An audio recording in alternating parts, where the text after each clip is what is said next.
Сәлем достар. Бүгін біз поездді байлау керек екенін үйрететін боламын. Қазақша.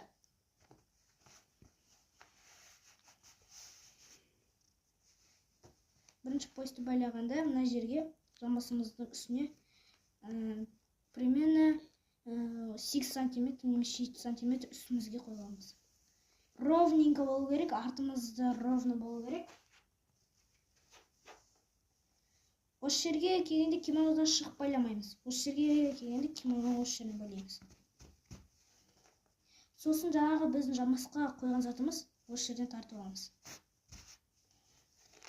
Сосын жаңағыны тығамыз. Бұл жерде енді қателік сіздерге кетпеу керек. Өйткені осы жерде поездың үстінен емес, ол поездың сол жағына тығасыздар.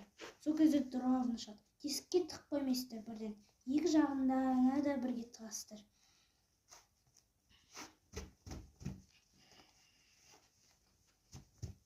Болды.